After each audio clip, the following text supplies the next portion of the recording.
Estamos de volta no segundo bloco do Fale Mais Sobre Isso, discutindo um assunto super legal, a questão do cérebro, a questão da possibilidade de nós desenvolvermos ainda mais o potencial, né, do nosso cérebro, da nossa mente e tudo, né? E tudo, porque quando a gente fala em cérebro, se estamos falando em cérebro, estamos aqui falando de cérebro com o Álvaro e com a Simone. O Álvaro é administrador de empresas e a Simone pedagoga, e trabalha o método Supera. Quando nós estamos falando em cérebro, estamos falando em tudo. Em que sentido? Tudo que os homens fazem tem como suporte, você disse muito bem, o cérebro, né? Uhum. Tudo bem que o lado espiritual, o lado transcendental, tudo isso está fazendo com que o homem seja um todo. Mas o suporte, o meio, o chassi dessa relação é o cérebro. E como fazer para que com que o cérebro desenvolva ainda mais essas capacidades? É possível? É possível, é plenamente possível e é extremamente necessário, né? A neurociência atualmente, pela via da neuroplasticidade, tem comprovado muito isso. Porque o que se sabe? Bom, a partir dos 30 anos a gente começa a ter perdas de neurônios. Ok. Mas acontece que a gente não está decaindo. Eu tenho perdas, mas eu tenho conexões diferenciadas, possibilidades diferenciadas e eu tenho renovações. Então, se eu acomodo, e às vezes a gente fala assim, o cérebro ele é o cara, inteligentíssimo, pode muito, mas é folgado. Se eu deixar, ele fica só na zona de conforto, ele fica acomodado, ele cria 1000 rotinas. E o que a rotina faz conosco? Ela nos acomoda. E esse comodismo faz muito mal para nós, né? Então, existem algumas rotinas que são necessárias. Por exemplo, eu dirijo. Então, eu não fico, todas as vezes que eu pego um carro, agora eu aperto a embreagem, eu vou mudar a marcha, eu não faço isso. Isso vai automatizar, né? Isso vai se tornar rotina. Mas existem N outras ações que não podem ser rotina, porque eu preciso, o meu cérebro precisa, para manter-se saudável, de desafios, novidades constantes e gradativas. Então é nisso que a gente precisa investir. O cérebro é um dos órgãos do corpo humano que mais consome energia, né? E todo o desenvolvimento da espécie Homo sapiens sapiens tem a ver com o consumo de energia por parte do cérebro e a necessidade de se buscar fontes de alimentação que nutrissem o cérebro.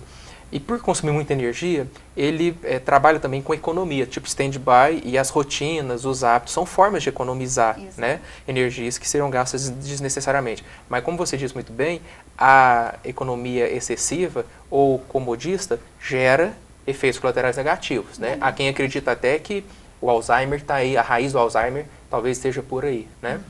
Agora, os instrumentos com os quais vocês trabalham, as metodologias, vão no sentido contrário, estimulação. Né? Exatamente. Vamos mostrar um pouquinho, vamos ver. O Álvaro estava falando, vamos direto para a estrela maior, que é o ábaco? Não, vamos só falar o seguinte, além do cérebro consumir muita energia, ele tem que estar sempre em atividade. Né? E para estar em atividade, ele precisa de quê? Bom sono, né? Horas de sono adequada, boa alimentação e exercício cerebral, estimulação cognitiva, né? E dentro dessas diversas ferramentas nós temos isso, né? Esse aqui é a estrela nossa, que é o ábaco, né? Então é uma ferramenta de cálculo, né? Milenar, em que todas as operações são feitas aqui. Adição, subtração, multiplicação, divisão e raiz quadrada, até a raiz cúbica. Nós não cheguei lá ainda não, mas... Né? Positivos e negativos. Então, se eu pedisse, assim, para somar 2 mais 2 aí, sai agora ou é... Como é que é isso? Sai, tranquilo. Pronto, né? 4. Fechou. A questão é a seguinte. Eu bem explicar rapidinho como funciona? Pode, vamos lá, a gente tem... O ábaco é o seguinte, ele é uma ferramenta pedagógica, né, um instrumento de cálculo milenar, e no Supera a gente trabalha ao longo do curso todo, que vai do básico ao master, a gente trabalha com as 4 operações, elas vão ampliando, como eu falei agora há pouco, porque inclusive é necessário, né? Elas vão ampliando em desafios, então as operações vão ficando maiores e mais complexas. A gente passa mais para frente quando já superamos base 5, base 10 e outros desafios, né? A gente passa para números inteiros e decimais, positivos e negativos. Então, outras questões que o ábaco nos possibilita, por enquanto, Supera não trabalha. Nós trabalhamos até aqui. Então, quando a gente começa o curso, a gente começa com o básico, por quê? eu preciso primeiro dominar essa ferramenta. Então, o que é isso? O ábaco, ele é extremamente exigente. Então, eu tenho o dedo certo para utilizá-lo, para movimentar, eu não posso usar com qualquer dedo, o jeito certo de movimentar e a lógica correta de fazer o movimento. Então, por exemplo, eu com esses 3 dedos eu sempre seguro o lápis e eu trabalho com esses 2, certo? Certo. Esse aqui tem uma função e esse tem 3 funções. Fechou. Você pode estar fazendo uma operação de 2 algarismos ou de 10 algarismos, o movimento é o mesmo. Eu fui muito humilde, né? Pedindo 2 mais 2, né? Podia ser qualquer conta aí, né? Não, e é interessante que a gente tem alunos, por exemplo, nós temos um aluno que é empresário, e quando ele começou, então na apostila tinha, né? 2 mais 1, menos 1, mais 5, menos 5, mais 4, né? Aí ele falou, mas isso aqui eu sei fazer. Aí eu falei, mas nós sabemos que você sabe. Só que você precisa dominar o ábaco. E aí, dominando essa lógica, bom, o movimento é esse, já aprendi. Agora eu entro com base 5, aí eu vou desafiando cada vez mais. E porque o que está por trás disso é o que nós estávamos dizendo. Vocês não estão dando aula de matemática. Não. Vocês estão, via ábaco, desenvolvendo outras habilidades subjacentes, né?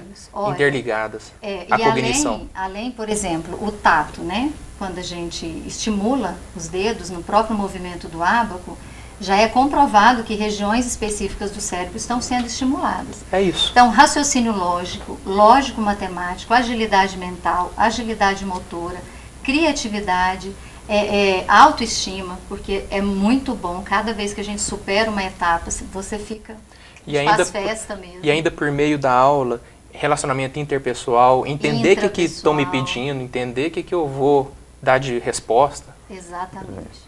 E o ábaco em si, ele é um momento, a gente costuma falar, olha, nossas turmas são pequenas, exatamente porque eu preciso atender muito especialmente cada um. Então, se nós começarmos hoje aqui uma turma, ao término da primeira hora de aula, que é a hora do ábaco, cada um está numa etapa. Por quê? Porque é muito eu e ele.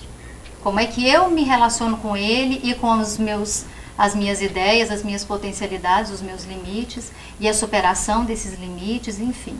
Então, a cada dia, novos desafios vão surgindo. E é interessante como as pessoas se encantam.